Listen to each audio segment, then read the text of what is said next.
Unakoti Beraikhirini Thaini Hamkrai Bagwi o Sanmunti Koileswar Unnayon Moncho Koileswar Hangkor Congress ni Yagulo Kholo Angkorka CPIM Koileswar Bwkhakste Committee Tangsalindi Boro CPIM Koileswar Bwkhakste Committee ni Khorokbani Dolsa Adong Unakoti Hangkorpha Torikante Chakmani Thaniwa Deputation Laika Deputation Manjaka CPIM Unakoti Hangkor Committee ni Tangphang Krishnendu Chaudhary Bwkhakste Committee ni Tangphang Biswaro Goswami CPIM Neta Kantilal Deb Inus Mia Khadin Nari Netri Mukta Das Deputation Phaimani Yagulo CPIM Koileswar Bwkhakste Committee ni Tangphang Biswaro Goswami Saka Kisa Salsekang Baro Hakotoni Phasingte Swadesh Darshan Scheme ni Phasingte Unakoti Beraikhirini Thaini Hamkrai Khaina Bagwi Rang Ograjak Phaimani Phiaba Bolong Bedini Tangpharo Kasui Tonmambai Beraikhirini Thaini Samuhomorok Jengjaklia Tamni Hunke Pherenka Bolong Bedikni Bisingo Athai Khobjakmani Bagwi Bolong Bedini Tangpharo Samuhomuno Kasui Tonka Reserve Forest Angmani Bai Shillongo Tongma Bolong Bedini Gosmung Nayawino o Samuno Jengimaya Hain Bagwi June Talin Bisingo Samung Jengjak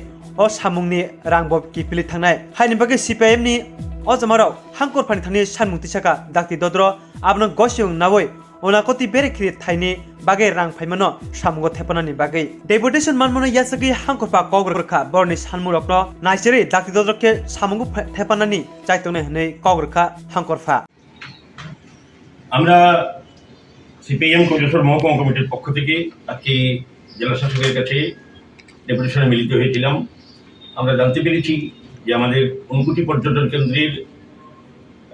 কাজের জন্য তার ডেভেলপমেন্টের জন্য কেন্দ্রীয় সরকার থেকে স্বদেশ দর্শন স্কিমে অর্থ বরাদ্দ হয়েছে, কিন্তু এখানে বন দপ্তরের রিজার্ভ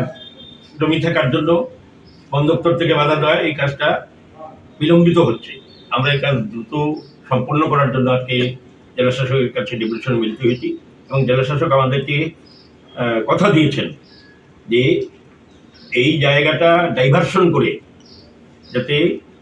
কাজ করা যায় তার জন্য তিনি উদ্যোগ নিচ্ছেন এবং আজকেই এখন তিনি দেওরাছড়া ব্রিজে যাবেন। ওইখানে গিয়ে ব্রিজ কমিটির সাথে কথা বলে ওইখান থেকে তাদের মধ্যে প্রপোজাল নিয়ে আসবেন এবং শিলংয়ে এই এএসআই যে বন দপ্তরের যে ইয়ে আছে অফিস আছে সেখানে এটা প্রপোজাল পাঠাবেন এবং এই কাজ যাতে হয় তার জন্য সর্বতভাবে চেষ্টা করবেন। তিনি আমাদের আরও আশ্বস্ত করেছেন যে আগামীতে এখানকার ডেভেলপমেন্টের জন্য এটা বিশাল প্রজেক্ট 70 কোটি টাকার একটা প্রজেক্ট মঞ্জুর হওয়ার পথে এবং সেই কাজটাও এখানে করাবেন। তিনি এটাও বলেছেন যে আমরাও ওনাকে বলেছি যে আপনি এই জেলারই একজন, সেই হিসাবে আপনিও এটার জন্য একটু বাড়তি উদ্যোগ নিন এবং তিনি এটা বলেছেন হ্যাঁ আমি আমার সর্বোচ্চ চেষ্টা করব যাতে এই কাজ কৈলাসহর এবং উনকোটির এই ডেভেলপমেন্টের জন্য তিনি সর্বতভাবে চেষ্টা করবেন। এই